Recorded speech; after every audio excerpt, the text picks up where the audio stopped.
눈을 감고 기도를 시작할 때 혹시 아주 깊은 곳에서 이런 혼란을 느껴본 적 없으십니까?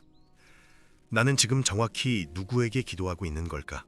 하늘에 계신 엄격한 아버지입니까? 십자가에서 피 흘리신 아들입니까? 아니면 내 안에 있다는 보이지 않는 영입니까? 기독교 2000년 역사상 가장 많은 이단을 만들어내고 가장 피 튀기는 논쟁을 불렀던 단 하나의 개념, 바로 삼위일체입니다. 그런데 이토록 중요한 이 단어는 성경 66권 전체를 통틀어 단 한 번도 등장하지 않습니다. 회의론자들은 조롱합니다. 후대 신학자들이 억지로 만든 가짜 교리 아니냐고요. 하지만 성경 저자들은 이 단어를 몰라서 안 쓴 것이 아닙니다. 대신 고대 히브리어와 헬라어 문법 구석구석에 인간의 머리로는 상상할 수 없는 암호들을 숨겨놓았습니다. 오늘 우리는 그 암호를 해독합니다.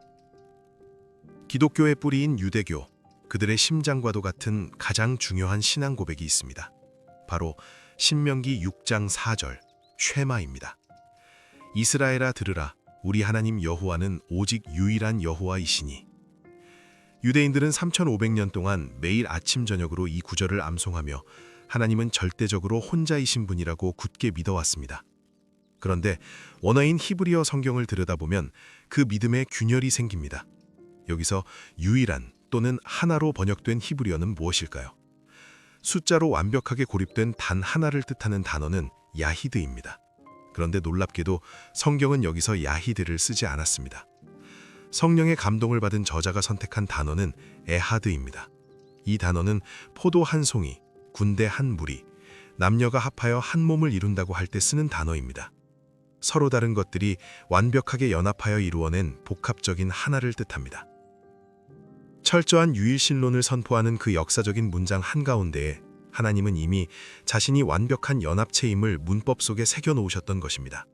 그런데 이게 끝이 아닙니다. 성경의 첫 페이지로 돌아가 보겠습니다. 창세기 1장 26절, 하나님이 인간을 만드시기 직전에 하신 말씀입니다. 우리의 형상을 따라 우리의 모양대로 우리가 사람을 만들자.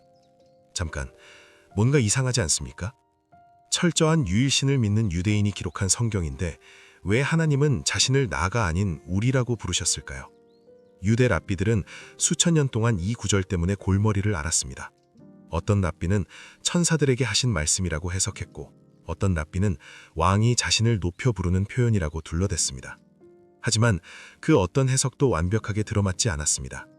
천사는 창조에 참여한 적이 없고 고대 히브리어에는 왕의 복수형이라는 문법 자체가 존재하지 않기 때문입니다. 이 우리라는 미스터리는 구약 전체를 걸쳐 반복적으로 등장합니다. 그리고 그 비밀은 창세기 18장에서 귀괴한 형태로 인간의 역사 속의 모습을 드러냅니다.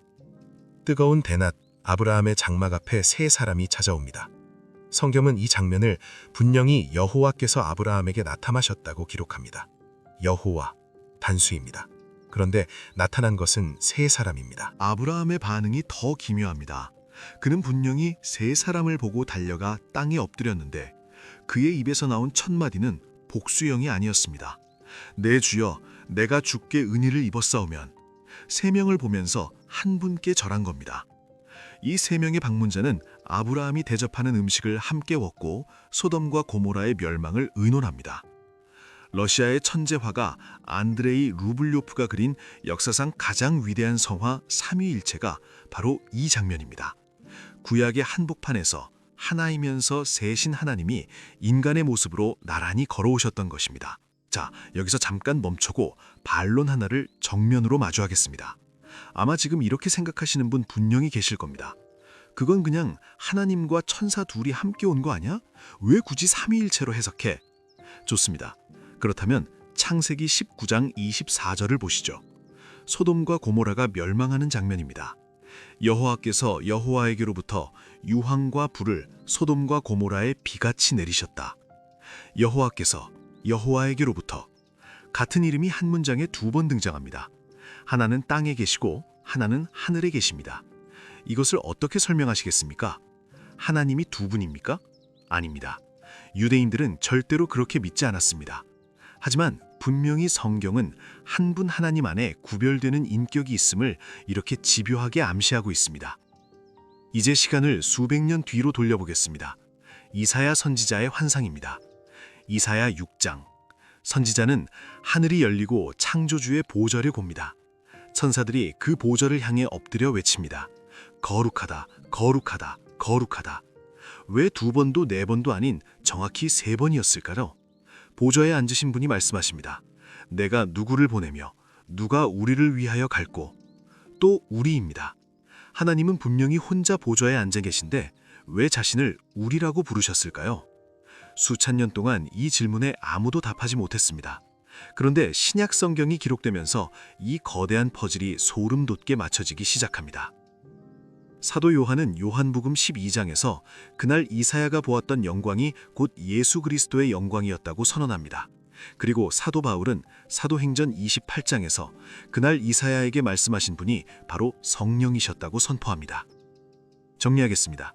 구약의 이사야는 하나님의 보좌를 보았습니다. 그런데 신약의 요한은 그게 예수님의 영광이었다고 했고, 바울은 그때 말씀하신 분이 성령이었다고 했습니다. 그렇다면 그 보좌에는 누가 앉아 계셨던 겁니까? 성부, 성자, 성령. 세 분이 그 영광의 보좌에서 완벽하게 하나 되려 누가 우리를 위해 갈고 라며 인류의 구원을 의논하고 계셨던 것입니다. 구약에 숨겨져 있던 미스터리가 신약에서 폭발적으로 드러나는 순간입니다. 자, 그런데 여기서 또 하나의 강력한 반론이 있습니다. 이 반론을 피해가면 비겁한 겁니다. 정면으로 부딪히겠습니다. 삼위일체가 진짜라면 왜 예수님은 십자가에서 나의 하나님, 나의 하나님, 어찌하여 나를 버리셨나이까? 라고 외치셨습니까? 아버지가 아들을 버린 거 아닙니까? 그렇다면 그 순간 삼위일체는 깨진 것 아닙니까? 마태복음 27장 46절.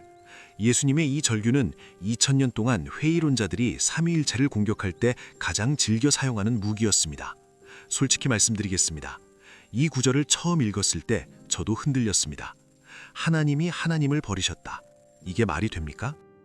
하지만 이 구절의 원어를 파고들면 전혀 다른 그림이 보입니다. 예수님이 외치신 엘리 엘리 라마 사박다니는 시편 22편 1절의 인용입니다. 당시 유대인들은 시편의 첫 구절을 말하면 그 시편 전체를 가리키는 관습이 있었습니다.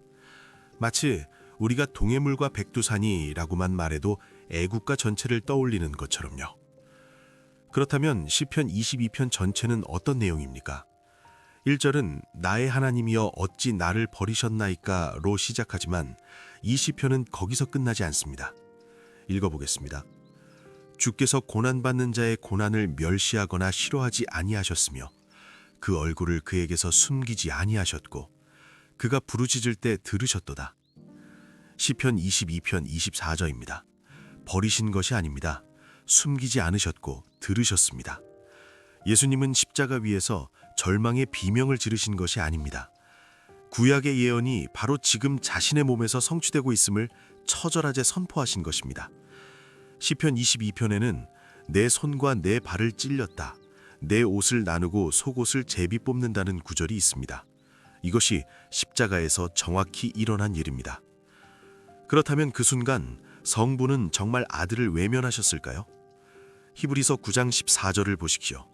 영원하신 성령으로 말미암아 흠없는 자기를 하나님께 드린 그리스도의 피가 어찌 너희 양심을 깨끗하게 하지 못하겠느냐.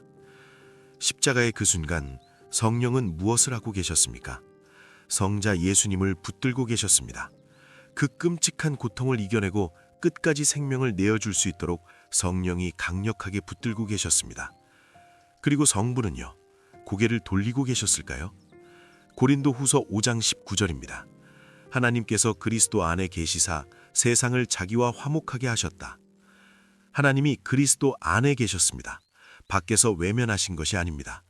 아들의 찢어지는 살 안에, 아들의 쏟아지는 피 안에 성부가 함께 계셨습니다. 십자가는 삼위일체가 깨진 현장이 아닙니다. 오히려 그 반대입니다. 성자는 스스로 제물이 되어 살을 찢으셨고 성령은 그 고통 속에서 성자를 끝까지 붙드셨으며 성부는 그 처절한 희생을 자신의 안에서 함께 감당하셨습니다. 우리를 살리기 위해 세 분이 함께 피눈물을 흘리신 가장 숭고한 연합의 현장, 그것이 십자가입니다. 구약의 장막 뒤에 숨어 계시던 삼위일체의 미스터리는 신약에 접어들며 마침내 인간의 역사 한복판으로 그 거대한 모습을 드러냅니다. 무한하신 창조주가 유한한 인간의 태중으로 들어가는 인류 역사상 가장 말도 안 되는 기적의 순간, 바로 마리아의 수태고지입니다. 우리는 흔히 예수님이 홀로 인간의 몸을 입으셨다고 생각합니다. 하지만 처녀가 잉태하는 그 보이지 않는 영적 수술실 안에서는 어느 한 분만의 힘이 아닌 삼위일체의 완벽한 우주적 합동작전이 펼쳐지고 있었습니다. 천사 가브리엘이 마리아에게 선포한 누가복음 1장 35절입니다. 성령이 내게 임하시고 지극히 높으신 이의 능력이 너를 덮으시리니 나실 바 거룩한 이는 하나님의 아들이라 일컬어지리라. 성령이 임하시고 지극히 높으시니 곧 성부가 능력으로 덮으시고 하나님의 아들 곧 성자가 태어나십니다. 한 문장 아래 세 분이 전부 등장합니다. 신이 인간이 되는 이 기적의 밤에 세 분 하나님이 완벽한 역할 분담으로 함께 일하셨습니다. 예수님의 공생애가 시작되는 세례 현장도 마찬가지입니다. 마태복음 3장을 보십시오. 성자 예수님이 물에서 올라오실 때 성령이 비둘기같이 내려오시고 성부의 음성이 하늘에서 들립니다. 이는 내 사랑하는 아들이요 내 기뻐하는 자라. 세 분이 동시에 같은 공간에 서로 다른 방식으로 나타나십니다. 이것은 우연이 아닙니다. 하나님은 성경의 결정적인 순간마다 자신이 삼위일체이심을 인간에게 계속해서 드러내고 계셨던 것입니다. 자, 이제 이 모든 미스터리의 마침표를 찍을 기독교 역사상 가장 위대한 문법 파괴의 현장으로 가보겠습니다. 부활하신 예수님이 승천하시기 직전 제자들에게 남기신 마지막 명령, 마태복음 28장 19절입니다. 그러므로 너희는 가서 모든 민족을 제자로 삼아 아버지와 아들과 성령의 이름으로 세례를 베풀고. 평생 수천 번도 넘게 읽고 들었던 이 구절입니다. 그런데 여기에 세산을 뒤집을 암호가 숨겨 있다는 사실을 눈치채셨습니까? 성경은 분명 아버지, 아들, 성령 세 분을 부릅니다. 그런데 문법이 이상합니다. 세 분이라면 당연히 복수형인 이름들로 세례를 주라고 하셨어야 맞습니다. 아버지의 이름과 아들의 이름과 성령의 이름으로 라고 하셨어야 정상입니다. 하지만 원어인 헬라어 성경을 열어보면 복수형 오노마타가 아니라 정확히 단수형 명사 오노마가 쓰였습니다. 이름, 단수입니다. 번역의 오류일까요? 문법을 몰랐던 걸까요? 아닙니다. 예수님은 인류에게 남기는 마지막 유언에서 문법을 파괴하면서까지 이 진실을 선포하신 것입니다. 아버지와 아들과 성령, 이 세 인격은 분리된 세 명의 신이 아니라 완벽하게 단 하나의 본질, 단 하나의 이름을 공유하는 유일한 하나님이다. 단수형 명사 하나로 삼위일체의 단일성을 증명해낸 이 한 문장, 이것은 인간의 신학이 만들어낸 교리가 아닙니다. 창조주가 직접 남기신 신의 서명입니다. 여기서 또 하나의 반론을 다루겠습니다. 이단들이 가장 좋아하는 공격입니다. 삼위일체를 완벽하게 설명하는 비유가 하나도 없잖아. 물, 얼음, 수증기? 그것도 완벽하지 않다며? 설명도 못하는 게 무슨 진리야? 맞습니다. 삼위일체를 완벽하게 설명하는 비유는 이 세상에 존재하지 않습니다. 그런데 잠깐 생각해 보십시오. 당연한 것 아닙니까? 만약 인간이 만든 비유로 완벽하게 설명되는 신이 있다면 그 신은 인간의 머리 안에 갇힌 신입니다.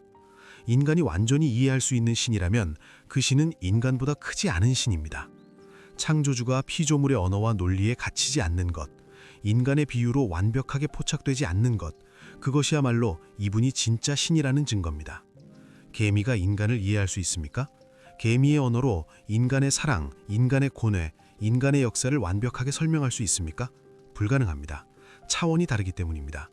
하물며 무한한 창조주를 유한한 피조물이 어떻게 완벽하게 이해할 수 있겠습니까? 삼위일체를 완벽하게 설명 못하는 것은 이 교리의 약점이 아닙니다. 오히려 이분이 진짜 창조주이심을 증명하는 것입니다. 그러나 이해할 수 없다고 해서 알 수 없는 것은 아닙니다. 우리는 삼위일체를 완벽하게 정의할 수는 없지만 성경이 보여주는 만큼은 정확하게 알 수 있습니다. 그리고 성경은 충분히 보여주었습니다. 자, 이제 이 거대한 미스터리를 여러분의 삶, 여러분의 골방으로 가져와 보겠습니다. 지금까지 우리는 고대 언어학적 암호와 성경의 굵직한 사건들을 통해 삼위일체를 추적했습니다. 하지만 이것은 머리를 채우기 위한 신학 이론이 아닙니다. 삼위일체는 여러분이 매일 아침 눈을 뜨고 무너지는 마음을 다잡으며 기도를 올리는 생존의 문제입니다. 여러분의 구원을 생각해 보십시오. 그것은 어느 한 분이 대충 처리한 이벤트가 아닙니다. 세상이 창조되기 전 영원 속에서 성부 하나님이 당신을 향한 사랑으로 구원의 도면을 그리셨습니다. 그리고 2000년 전 성자 예수님이 그 도면을 들고 이 땅에 내려와 자신의 찢긴 살과 피로 그 값을 전부 치르셨습니다. 그리고 지금 이 순간 성령 하나님이 당신 안에 들어와 살면서 그 완성된 구원을 매일의 삶에서 살아내게 하십니다. 아버지가 설계하셨고 아들이 피로 값을 치르셨고 성령이 당신의 심장에 영원한 도장을 찍으셨습니다. 당신의 구원은 삼위일체 전체가 동원된 우주적 프로젝트입니다. 그런데 우리는 종종 하나님을 기형적으로 믿고 있습니다. 스스로에게 뼈아픈 질문 하나를 던져보십시오. 당신은 삼위일체 중 어느 분과 가장 연결되어 있다고 느끼십니까? 그리고 나도 모르게 외면하고 있는 분은 누구입니까? 어떤 사람은 예수님의 십자가 은혜만 붙들 뿐 내 안에서 죄를 지적하는 성령의 목소리는 무시합니다. 또 어떤 사람은 기적을 베푸는 성령의 능력만 쫓아다니면서 내 삶을 주관하시는 성부의 통치에는 복종하지 않습니다. 하늘에 무서운 심판자가 있다고 벌벌 떨면서 나를 위해 모든 것을 내어주신 아들의 품은 잊고 사는 사람도 있습니다. 기억하십시오. 기독교의 신앙은 3분의 1의 하나님으로는 살아낼 수 없도록 설계되었습니다. 삼위일체는 책 속에 갇힌 교리가 아니라 우리가 매일 뛰어들어가 숨 쉬어야 할 완벽한 사랑의 우주입니다. 당신이 고통 속에서 무릎을 꿇고 신음할 때 성령은 당신 안에서 그 눈물을 기도로 번역해 주십니다. 성자는 그 눈물의 기도를 자신의 이름으로 덮어 보좌로 올려보내십니다. 그리고 성부 하나님은 그 기도를 두 팔 벌려 안으시고 당신을 향해 얼굴을 비추십니다. 당신이 드리는 단 1초의 짧은 기도 안에도 세 분의 하나님이 당신 하나를 살리기 위해 완벽하게 일하고 계십니다. 당신은 단 한 번도 혼자인 적이 없었습니다. 영원 전부터 완벽한 사랑으로 하나이셨던 그 세 분의 하나님이 지금 이 순간에도 당신을 빈틈없이 둘러싸고 계십니다. 마지막으로 다시 처음의 질문으로 돌아가겠습니다. 당신은 기도할 때 누구에게 기도하고 있습니까? 이제 대답할 수 있습니다. 당신이 아버지 하나님을 부를 때 그것은 성자와 성령을 배제한 부름이 아닙니다. 당신이 예수님의 이름으로 기도할 때 그것은 성부와 성령이 없는 기도가 아닙니다. 당신이 성령의 임재를 구할 때 그것은 성부와 성자가 빠진 체험이 아닙니다. 삼위일체는 분리되지 않습니다.